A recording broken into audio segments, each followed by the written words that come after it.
টানা বৃষ্টিতে ভেঙে পড়েছে আমুবালার একমাত্র রান্নাঘর। চারিদিকে ভেজা খড়কুটো, আর একটু বৃষ্টি হলেই বন্ধ হয়ে যায় রান্না। যে কারণে কখনো একবেলা আবার কখনো না খেয়েই কাটছে আমুবালার দিন।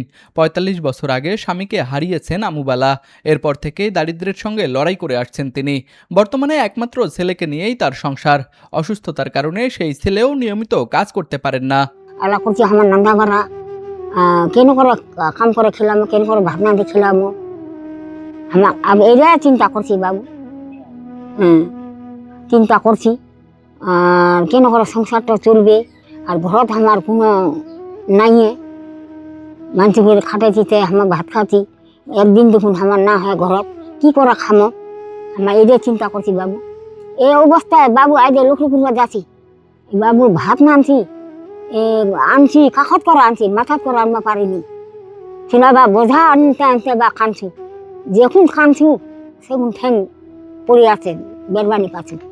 এই তো ঘরটা এনে করে বাঁধে রাখেছি, এইলা বাঁধে দিন, এইলা বাঁধে দিন, আপনি বাঁধে দিন। ঠাকুরগাঁওয়ের হরিপুরের বাসিন্দা আমুবালার রান্নাঘরটি মেরামতে প্রয়োজন মাত্র ২০,০০০ টাকা। সামান্য এই অর্থই পারে বৃদ্ধার ঘরে আবার চুলায় আগুন জ্বালাতে। স্থানীয়রা বলছেন, সামর্থ্যবান ও হৃদয়বান মানুষরা এগিয়ে এলে এই পরিবারটি আবার স্বস্তিতে রান্না করে খেতে পারবে। ওই যে আমার ভাইয়ের স্বামীটা স্ত্রীটা মারা গেছে, তো ওই যে রান্না বাড়াতে করবে ওর লোক নাই, ওই জন্য আমার ওই যে ভাইয়ের বাড়িতে বইটা আছে, এটা ১৫-২০ হাজার লাগে যাবে। এই সহায়তা হয়তো আমুবালার কাছে শুধু একটি রান্নাঘর নয়, ফিরিয়ে দিতে পারে দুবেলা খাবারের নিশ্চয়তা। অসহায় এই বৃদ্ধার পাশে দাঁড়ানোর আহ্বান জানিয়েছেন স্থানীয়রা। ঠাকুরগাঁও প্রতিনিধি মোহাম্মদ হাবিবের পাঠানো তথ্যচিত্রে ডেস্ক রিপোর্ট, RCTV।